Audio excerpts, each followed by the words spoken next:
আমি চলে আসলাম পরের রান্না নিয়ে। পরের রান্না হচ্ছে আমার সর্ষে পটল। আলু দিয়ে করছি কিন্তু সর্ষে পটল।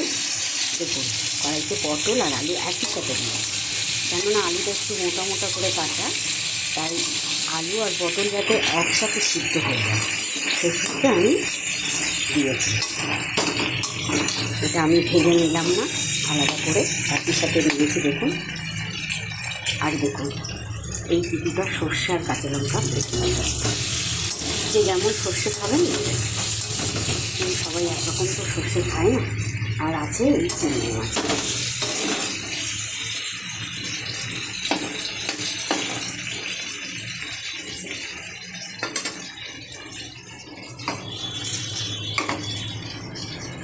এর ফোড়ন কিন্তু দেবেন কালো জিরে। এই দেখুন আমি করে এখানে কিছুটা কালো জিরে দিয়ে দিলাম।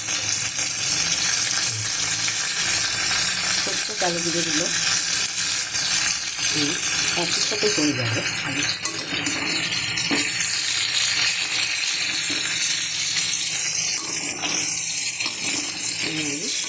দিয়ে দিলাম।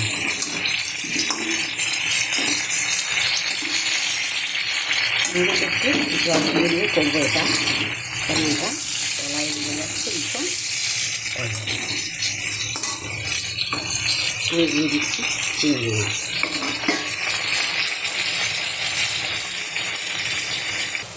এই দিয়ে দিচ্ছি চিংড়ি মাছের সাথে একটু হলুদ, অল্প করে হলুদ দিয়ে দিলাম।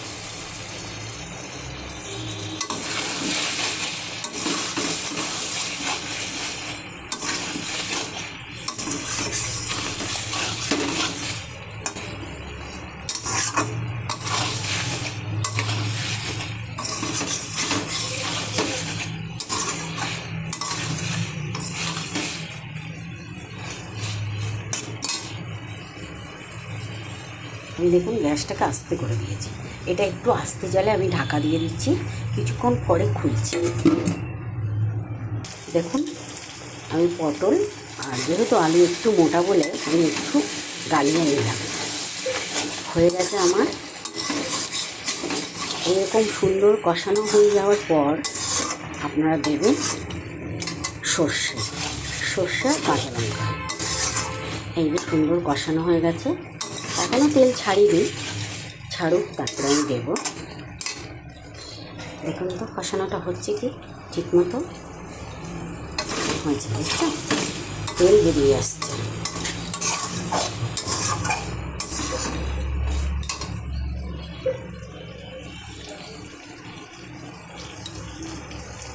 পটল আমার একদম পুরো গলে গেছে, আলুও তাই সুন্দর হয়ে গেছে গলে। এবারে পাশ দিয়ে তেল বেরিয়ে আসছে। হচ্ছে সর্ষে পটল। এবারে কিন্তু আমি সর্ষেটা দিয়ে দিলাম। সর্ষেটা দিয়ে দিলাম। দেখুন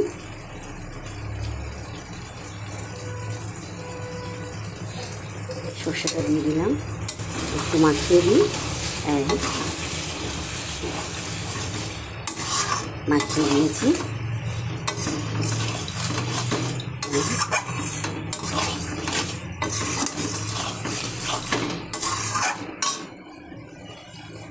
আমি দিয়ে দিচ্ছি সর্ষে ধোয়া, শিল ধোয়া, হালকা একটু জল।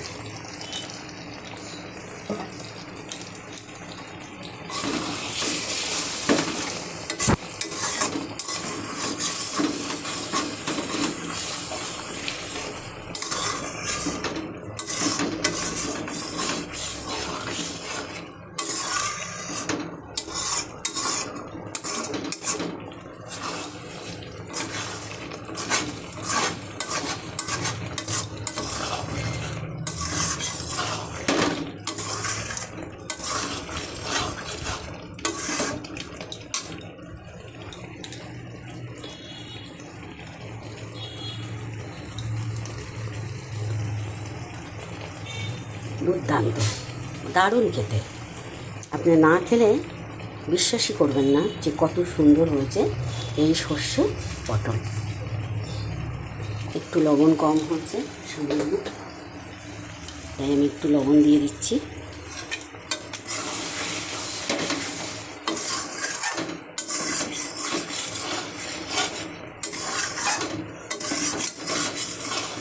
এই সর্ষে পটল চিংড়ি মাছ দিয়ে আপনারা হচ্ছে একটু মাখা মাখা করলে খুব সুন্দর হয়, খেতে বেশি ভালো লাগে,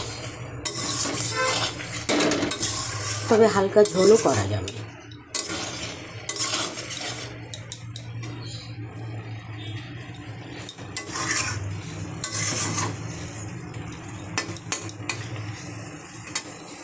এই হয়ে গেল আমার সর্ষে পটল।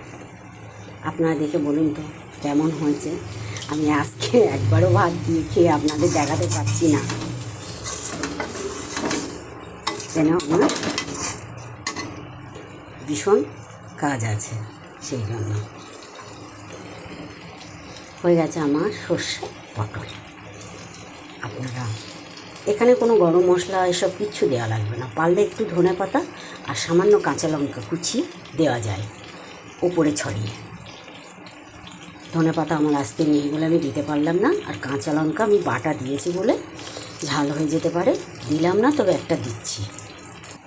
এই হয়ে গেল আমার সর্ষে পটল। সর্ষে পটলের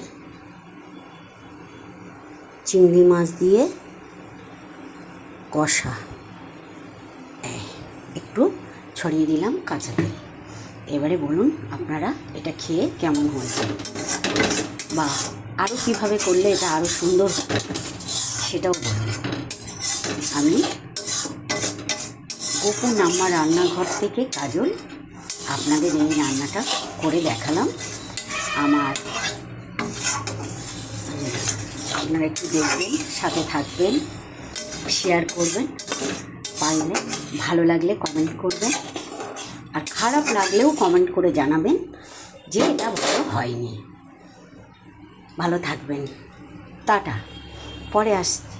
ফিরে আসছি পরের ভিডিও নিয়ে।